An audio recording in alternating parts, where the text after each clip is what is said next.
Uno de los principios fundamentales en el protocolo es el principio de jerarquización, según el cual se establecen las categorías necesarias para la correcta ubicación de los elementos materiales y también de las personas en cualquier ceremonia. Es un principio fundamental en el protocolo, como lo son también el principio de la ordenación y el principio de la armonización. Pero esta idea de jerarquización es clave para el éxito de todo acto o de todo evento que se celebre. El hecho de que toda persona dentro de un acto o de una ceremonia conozca su lugar y se puedan ordenar a las personas dentro de los determinados espacios que se establezcan es algo fundamental. De hecho, los expertos en protocolo llegan a afirmar que el fracaso o el éxito de cualquier ceremonia puede estar determinado o reducirse a que todo el mundo, todas las autoridades, todo el personal que participa ocupe el lugar que le corresponde. Bueno, como cristianos no estamos bajo ninguna norma de protocolo espiritual, pero sí que es necesario que entendamos y que conozcamos el lugar que poseemos en Cristo, un lugar que hemos recibido por la gracia de Dios. En cierta medida, ser conscientes de nuestro lugar, que, insisto, ha sido recibido por gracia, no por ningún mérito humano, nos va a ayudar a alcanzar el éxito en nuestra batalla espiritual diaria. Nos va a ayudar a superar las dificultades que podamos enfrentar. Y vamos con la ayuda del Señor a meditar en esta mañana acerca de nuestra posición en Cristo, nuestro lugar en Cristo, nuestro estatus en Cristo. Y lo vamos a seguir haciendo en la carta que Pablo escribe a los Gálatas. Recuerda que Pablo escribe esta carta a la región de Galacia para que la carta fuera distribuida a todas las iglesias y fuera leída por todos los creyentes que estaban en esta región. Recuerda que Galacia estaba ahí en el área mediterránea y había varias ciudades que en las que Pablo había estado plantando iglesias. Pero recuerda también que falsos maestros habían llegado a esta zona y aparentemente habían ido de iglesia en iglesia, probablemente detrás de Pablo, proclamando un evangelio que era falso. Y Pablo estaba profundamente preocupado por esto. Aunque las iglesias habían sido verdaderamente establecidas, aunque los que había ahí eran creyentes genuinos, aunque habían tenido la influencia del gran apóstol Pablo, ahora estaban siendo enseñados, influenciados por falsas enseñanzas. Estaban siendo víctimas de falsos maestros con falsas doctrinas. Y en los 2 primeros capítulos de la carta, si recuerdas, Pablo está haciendo una defensa de su autoridad apostólica, mostrando cómo Pablo había sido llamado por Cristo, enseñado por Cristo y enviado por Cristo. Así que era él, a Pablo, a quien debían de escuchar, y no a esos falsos maestros, aunque profesaran ser cristianos y maestros. Y luego en el capítulo 3 y 4 pasa a aclarar la verdad del Evangelio. Pasa a hacer una defensa muy cuidadosa y reflexiva acerca del verdadero Evangelio de la gracia solamente por medio de la fe. Ahora bien, recuerda que lo que estos falsos maestros estaban diciendo, grosso modo, básicamente era: la gracia no es suficiente, la cruz no es suficiente, el Espíritu Santo no es suficiente. No podéis entrar en el reino de Dios a menos que os circuncidéis y cumpláis con la ley de Moisés. Claro, esto era un evangelio enrevesado, era un evangelio adulterado, un evangelio corrupto. Estaban añadiendo obras a la gracia, estaban añadiendo obras a la fe. Y Pablo estaba tremendamente preocupado. De hecho, mira cómo empieza esta carta, capítulo 1, versículo 6. Me maravillo de que tan pronto hayáis abandonado al que os llamó por la gracia de Cristo para seguir un evangelio diferente. A Pablo le estaba resultando chocante que los Gálatas habían sido víctimas de esto. Que tan pronto hayan abandonado y se hayan ido por un evangelio diferente. Así que desde el capítulo 3 empieza a hacer la defensa del evangelio de la gracia y de la fe. Y en esta mañana vamos a estar estudiando los 7 primeros versículos del capítulo 4 de Gálatas. Vamos a leer ahí. Gálatas capítulo 4, versículo 1. Dice así la palabra del Señor. Digo pues, mientras el heredero es menor de edad, en nada es diferente del siervo, aunque sea el dueño de todo, sino que está bajo guardianes y tutores hasta la edad señalada por el Padre. Así también nosotros, mientras éramos niños, estábamos sujetos a servidumbre, bajo las cosas elementales del mundo. Versículo 4. Pero cuando vino la plenitud del tiempo, Dios envió a su Hijo, nacido de mujer, nacido bajo la ley, a fin de que redimiera a los que estaban bajo la ley, para que recibiéramos la adopción de hijos. Y porque sois hijos, Dios ha enviado el Espíritu de su Hijo a nuestros corazones, clamando, Abba, Padre. Por tanto, ya no eres siervo, sino hijo. Y si hijo, también heredero por medio de Dios. Hasta aquí nuestro texto en esta mañana. Y si estás en Cristo, esto es, si has confesado a Cristo como Señor y Salvador, si te has arrepentido de tu pecado, si has nacido de nuevo por la gracia de Dios, si te has acogido a sus méritos en la cruz del Calvario, esta es tu gloriosa posición en Cristo. Ahora, antes de sumergirnos a nuestro texto de esta mañana, vamos a ir por un momento al capítulo 1 de Efesios, a la doxología preciosa que aparece al principio. Y fíjate cómo describe el texto que hemos sido bendecidos. Esta es nuestra posición gloriosa en Cristo. Fíjate, Efesios 1:3. Bendito sea el Dios y Padre de nuestro Señor Jesucristo, que nos ha bendecido, fíjate, con toda bendición espiritual en los lugares celestiales en Cristo. Y sigue, versículo 4. Según nos escogió en Él antes de la fundación del mundo, para que fuéramos santos y sin mancha delante de Él. En amor nos predestinó para adopción como hijos, para sí, mediante Jesucristo, conforme al beneplácito de su voluntad. Fíjate, está diciendo que Él nos escogió para que Él pudiera adoptarnos. Y eso es esencialmente lo que es la adopción. Él nos escogió para que pudiera adoptarnos. Y aún en términos humanos, la adopción se produce cuando escoges a un niño para que sea tu hijo y pase a formar parte de tu familia. Claro, la adopción no sucede en el momento del nacimiento. Ahí simplemente recibes el niño que sale del vientre de la madre. No es una elección. No tomas una elección y decides quién va a nacer ahí. Aunque a alguno, después de ver el paquete, a lo mejor le hubiera gustado. Es una broma. Pero la realidad es que en el momento de la elección, en el momento de la adopción sí que hay una elección. Cuando adoptas, escoges a un hijo que viene de otra familia y pasa a formar parte de tu familia. Y esto, querido amigo y hermano, esta verdad gloriosa es parte de la diversidad de la gloria de nuestra salvación. La adopción. Escucha bien, fuimos elegidos por Dios de un mundo de pecadores para convertirnos en sus hijos adoptados. Fuimos elegidos por Dios de un mundo de pecado para convertirnos en sus hijos adoptados. Y en estos 7 primeros versículos del capítulo 4 vamos a estar meditando acerca de esta obra de Dios llamada adopción. Y ya hablamos en ocasiones anteriores acerca de la ley. A medida que estudiábamos el capítulo 3 estuvimos siendo enfáticos en la ley. Y recuerda que la ley es un ayo. Es ese amo que es bruto, que es cruel, y la ley está ahí y es un muro con el que topas.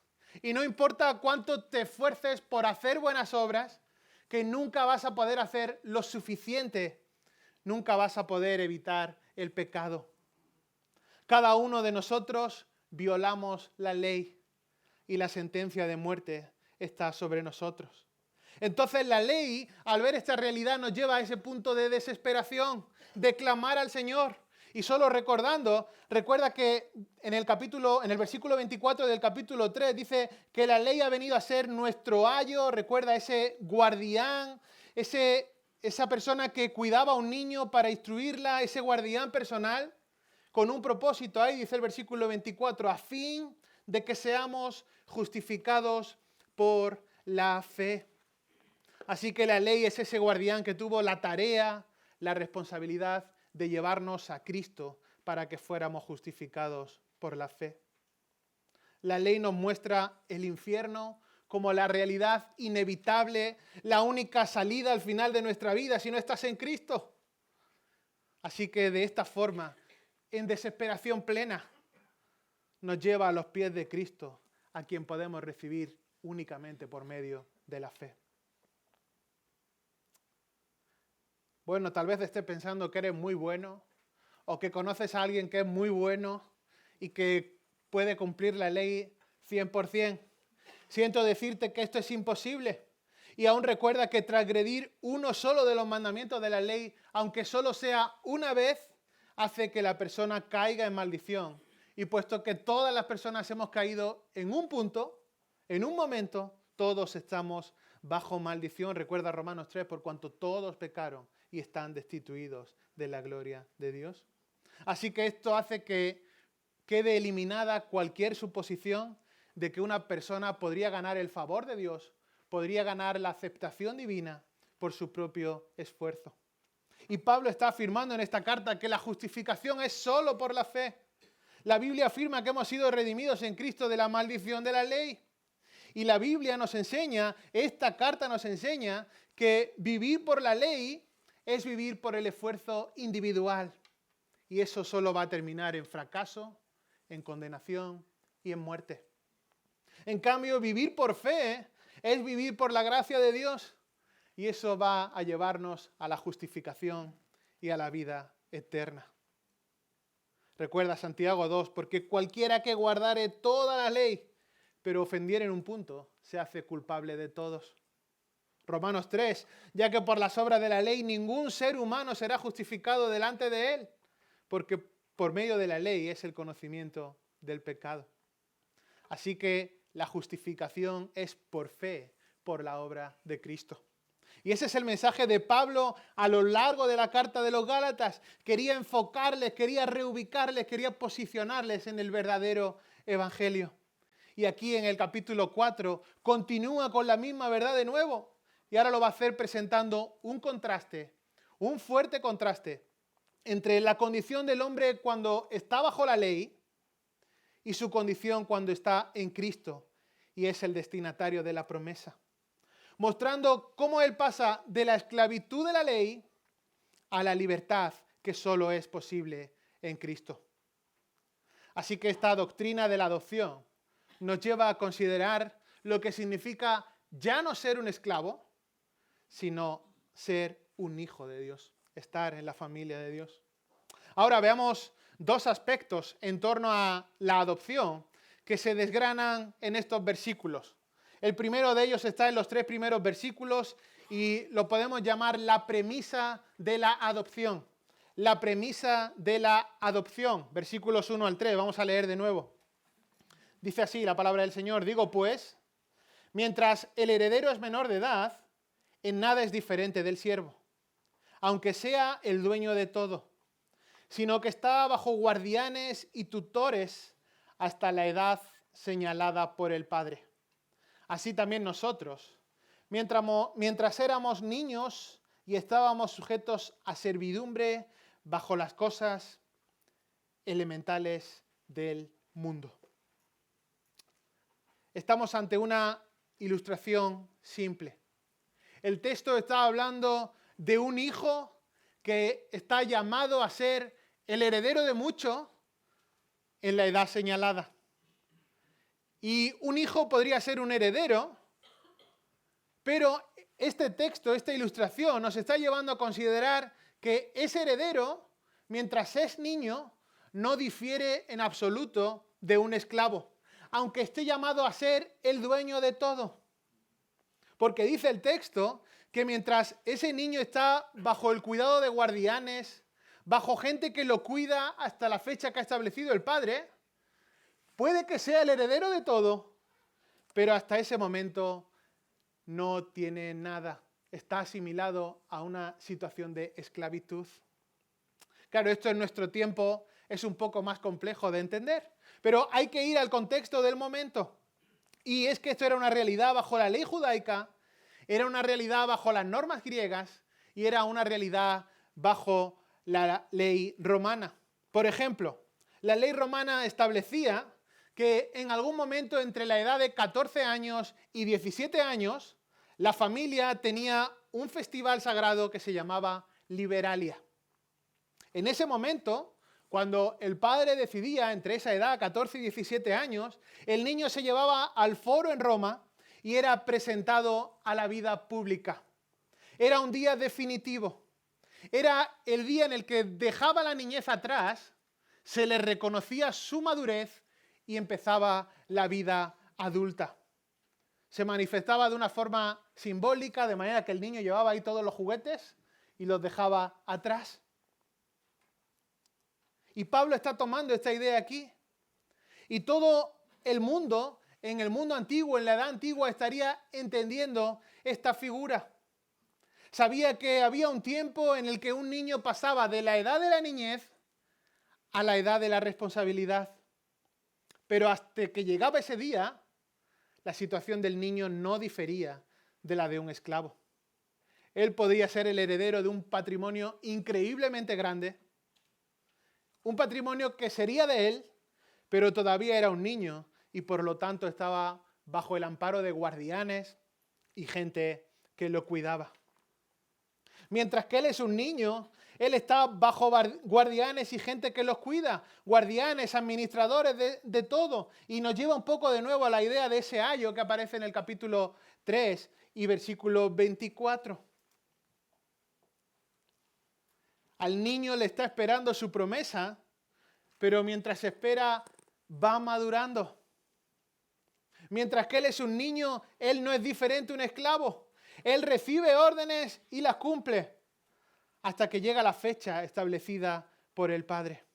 Son tiempos definidos que tienen un principio. Cuando el Padre decía, no era cualquier día, era la fecha que la familia fijaba. La fecha en la que te conviertes en un hombre, cuando te conviertes en alguien responsable ante la ley. Ahora fíjate el versículo 3.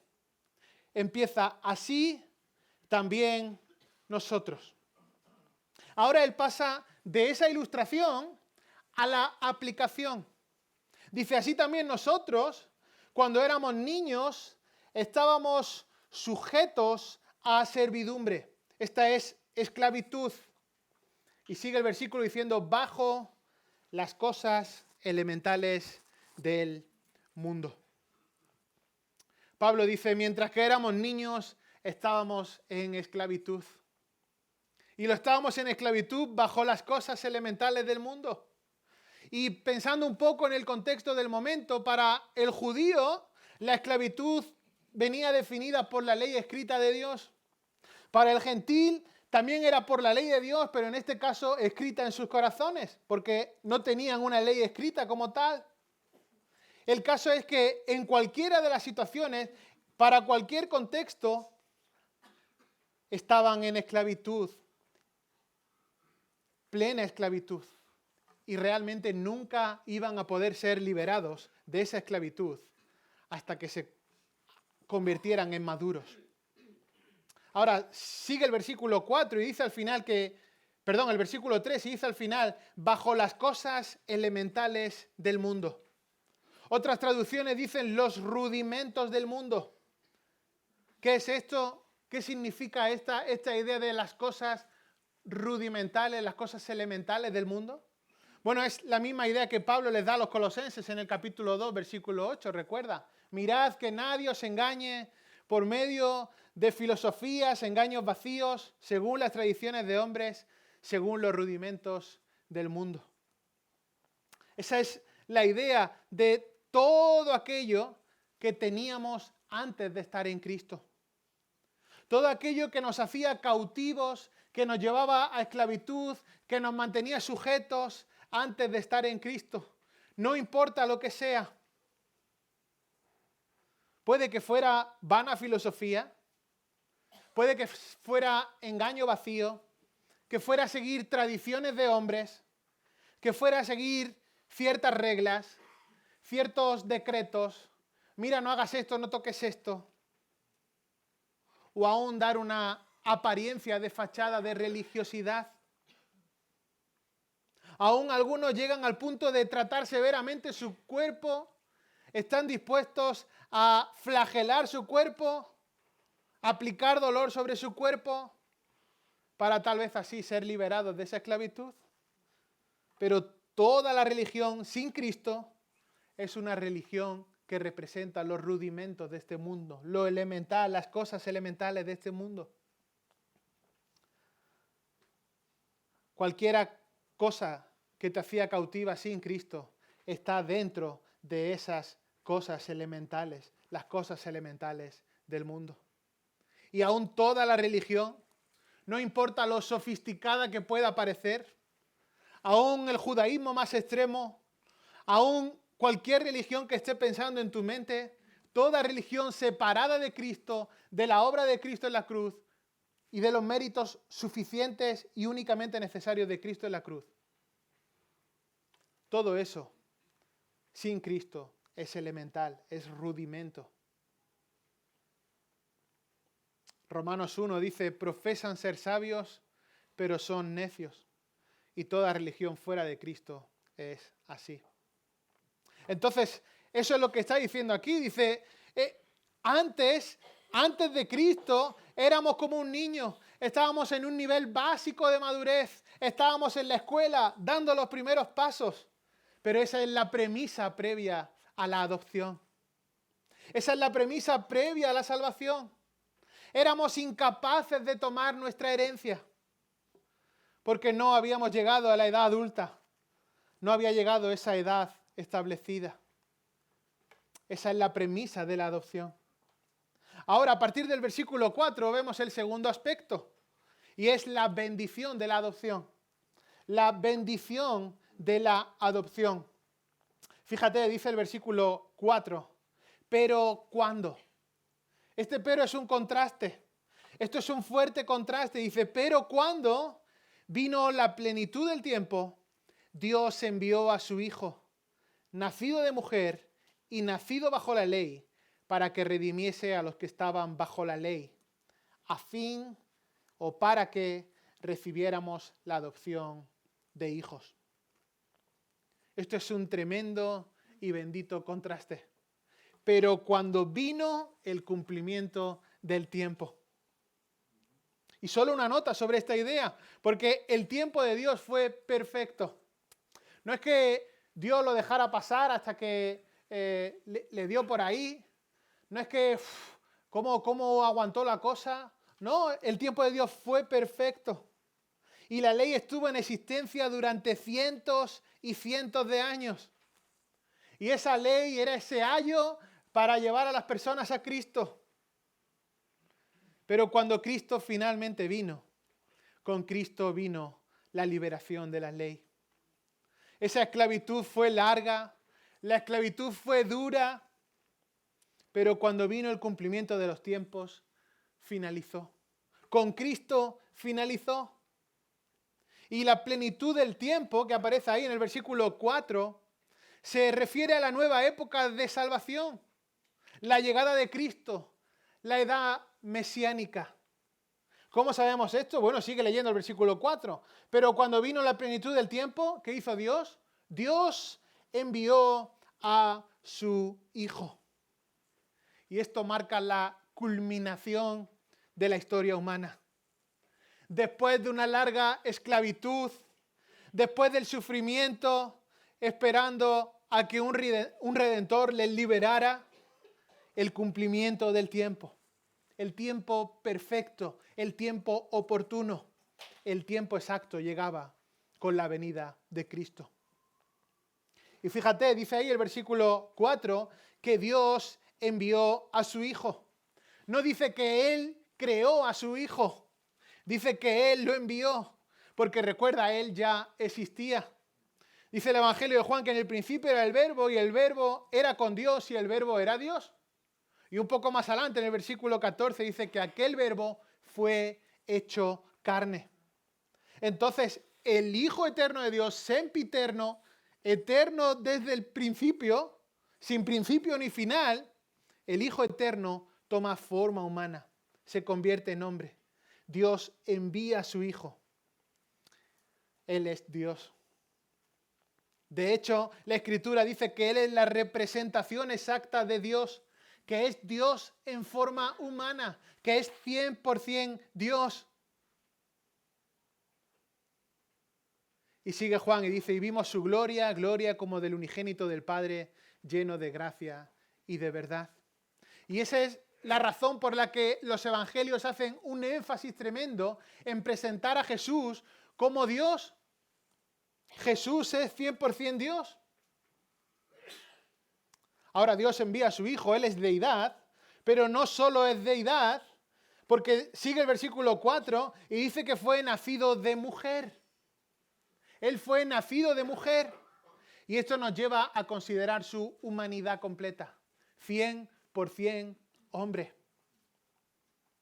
Él tuvo que ser Dios para cumplir la posibilidad de vencer al pecado y la muerte. Pero Él también tuvo que ser hombre para ser el sustituto por nosotros. Él tuvo que ser 100% Dios para poder dar la vida eterna, para conquistar el pecado. Pero Él también tuvo que ser 100% hombre para tomar el lugar del pecador. Por eso ahora podemos afirmar que Él fue el sacrificio perfecto. Porque Él fue hombre, porque fue nuestro sustituto. Él es quien pudo vencer al pecado y quien pudo vencer a la muerte por nosotros. Así que Dios envió a su Hijo, 100% Dios, nacido de mujer, 100% hombre, pero sigue el versículo 4 y dice, nacido bajo la ley. Dice, aparte de lo anteriormente dicho, que nació bajo la ley. Y es que cuando Cristo vino al mundo, cuando Dios envió a su Hijo, la ley todavía estaba en su lugar. Y Él se adhirió a la ley mosaica en todo detalle. De hecho, Él fue circuncidado al 8º día, aun cuando Él era niño. Él fue fiel a la ley, fue santo, inocente, sin mancha, cumplió la ley, fue separado de los pecadores, cumplió toda justicia, guardó toda la ley, de tal manera que podía representarnos. Él guardó la ley de manera perfecta. Pero Él va un paso más allá de eso. Al punto que sabemos que Él fue el inocente que se convirtió en maldición por nosotros. Mira el capítulo 3, versículo 13 de esta misma carta. Dice, Cristo nos redimió de la maldición de la ley, habiéndose hecho maldición por nosotros. Está diciendo, murió en nuestro lugar como el sustituto perfecto por nosotros.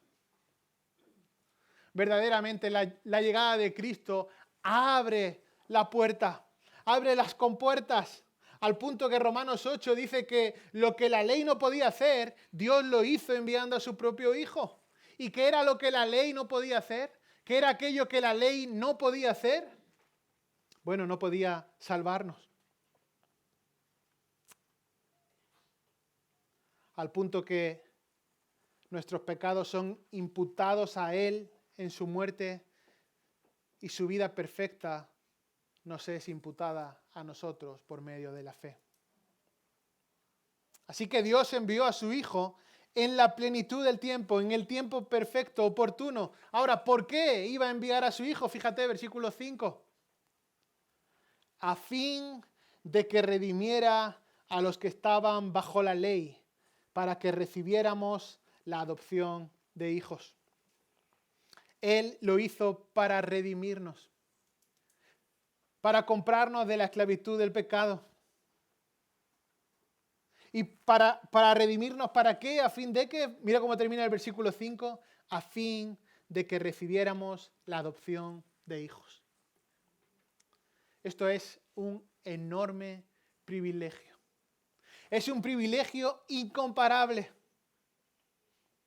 porque fuimos regenerados y nacimos en la familia de Dios. Es decir, estábamos muertos en nuestros delitos y pecados y se nos dio vida. Fuimos escogidos y adoptados. Bueno, alguien puede estar pensando, bueno, ¿y cuál era mi familia antes? Bueno, la Biblia es clara también en esto. Juan 8 dice que vosotros sois de vuestro padre el diablo. Efesios capítulo 2 dice que antes de Cristo estábamos siguiendo la corriente de este mundo, que éramos hijos por naturaleza de Satanás, que estábamos influenciados por la corriente de este mundo, el príncipe de la potestad del aire. Y ahí estábamos todos, en ese camino, con el mono naranja puesto hacia la condenación.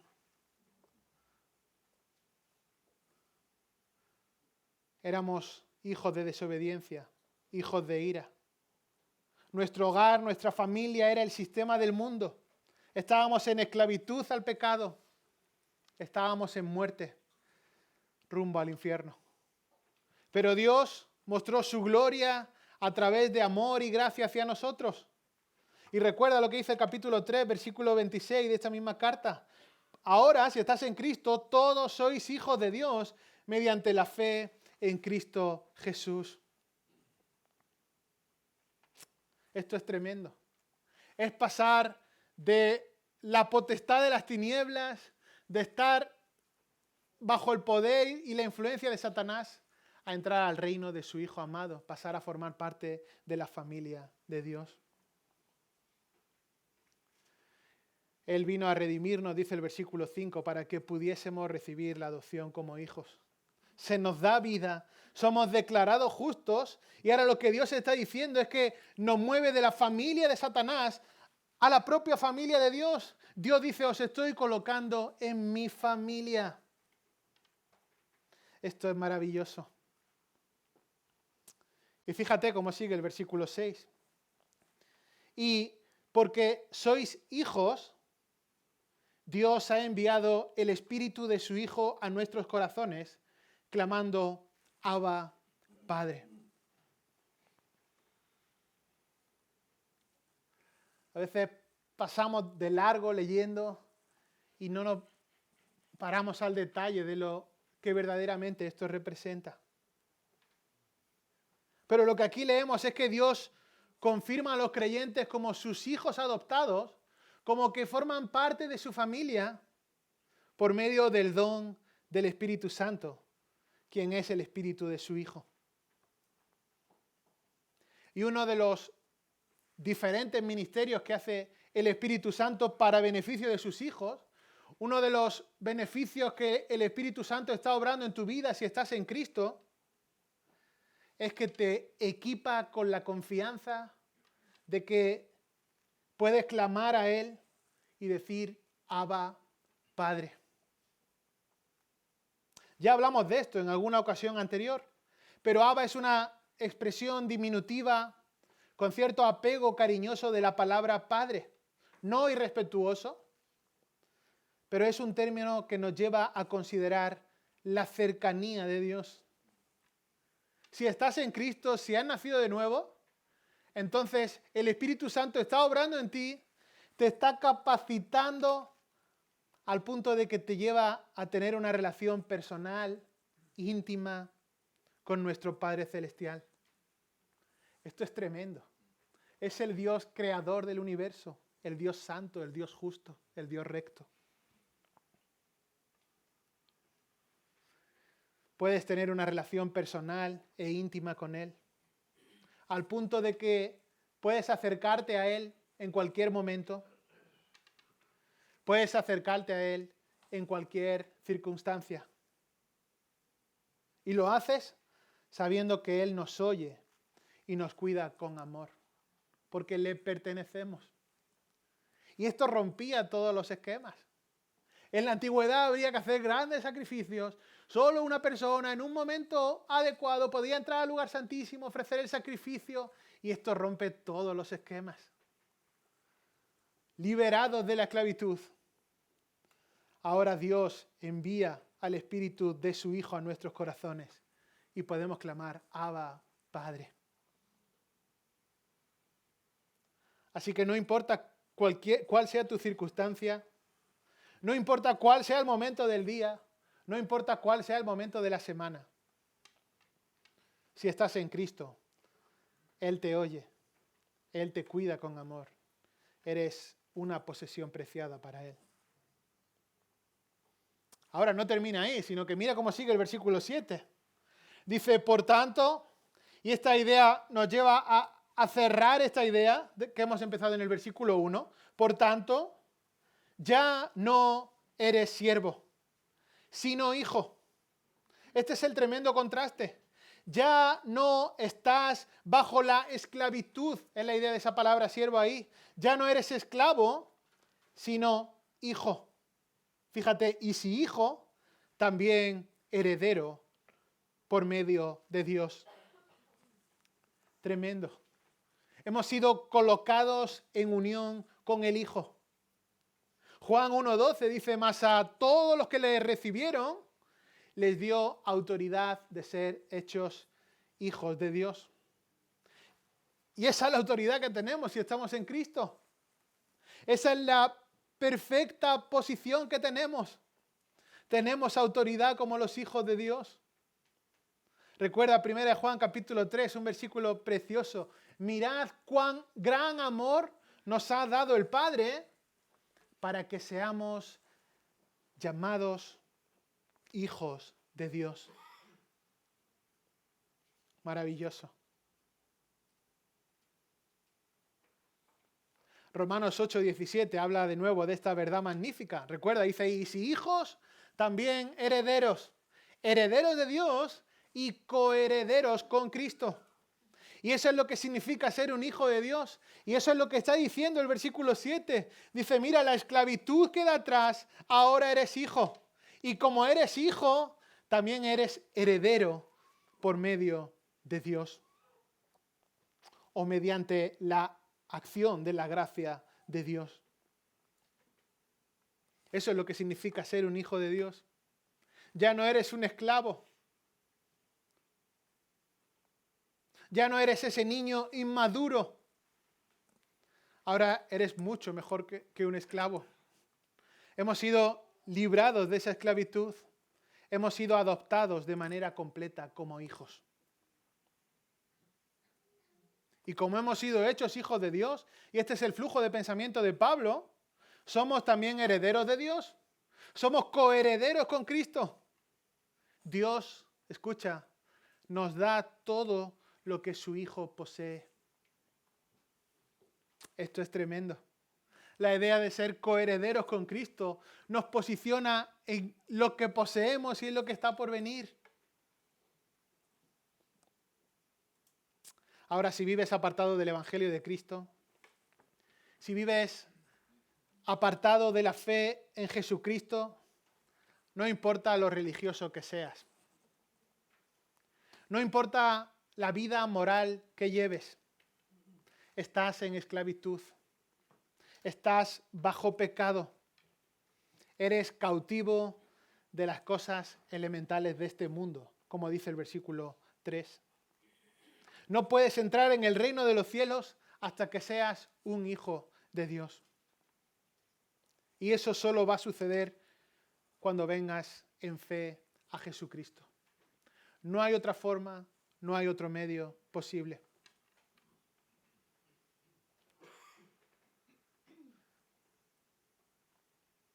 No importa que hayas nacido en el seno de una familia cristiana. No importa que tu marido o tu esposa sea una persona fiel. No importa que tus padres o tus hijos sean una persona fiel.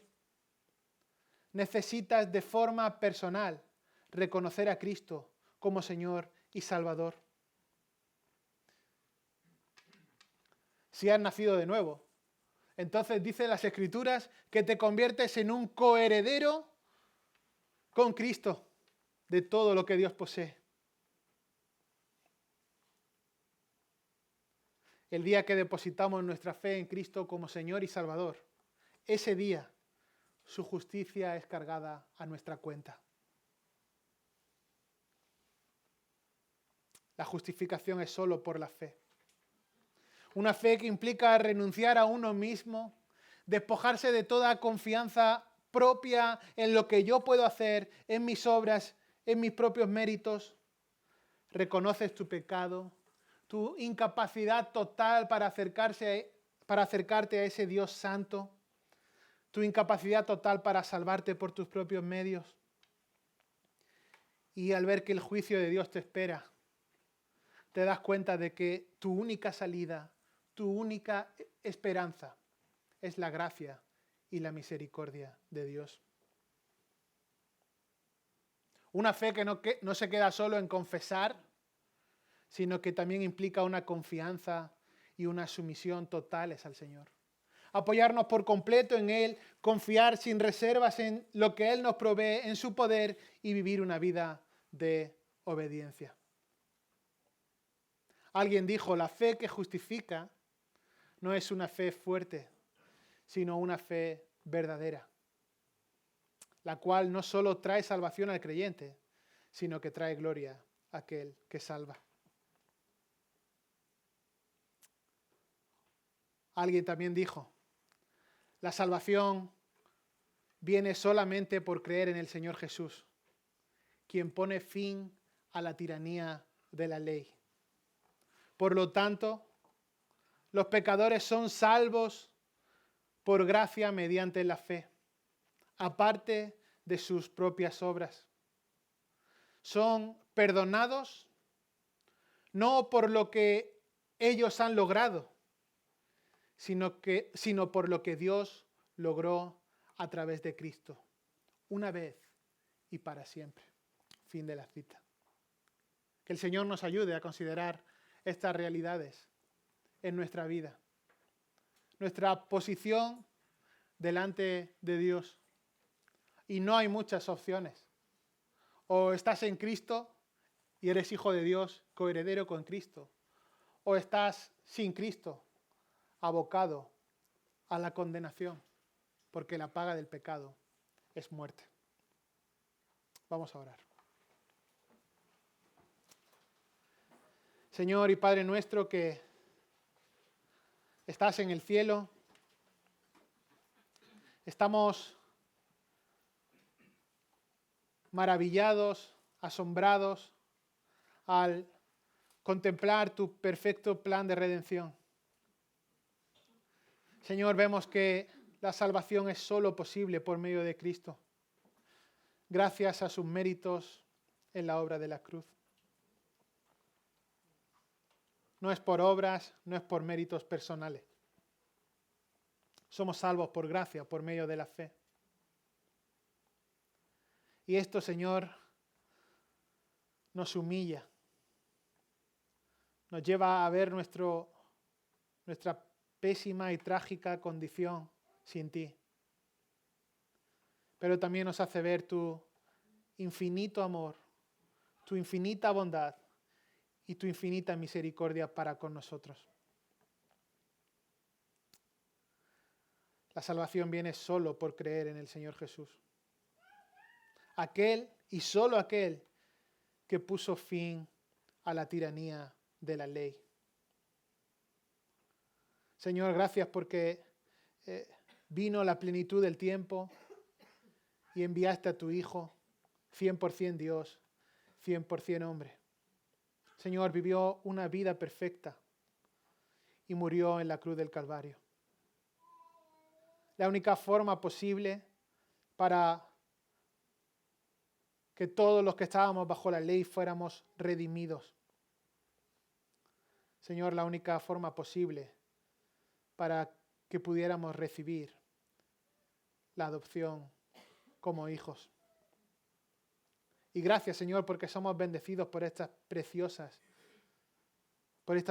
obra. Y ahora el Espíritu Santo está en nosotros y podemos acercarnos a ti con cercanía. Señor, gracias porque somos herederos, somos depositarios como hijos tuyos, somos coherederos con Cristo. Todo ello por medio de tu gracia. Hemos sido adoptados como hijos. Estamos, y esto es precioso, estamos en la familia de Dios. Gracias por salvarnos y darnos la vida eterna. Y rogamos, Señor, que sigas salvando a más personas, que puedan comprender la grandeza del Evangelio, la verdad del Evangelio, reconocer su condición de pecado, creer en Cristo como Señor y Salvador, y todo ello para la gloria de tu nombre. Gracias, Señor. Oramos en el nombre que es sobre todo nombre, en el nombre de Cristo Jesús, nuestro único y suficiente Salvador. Amén.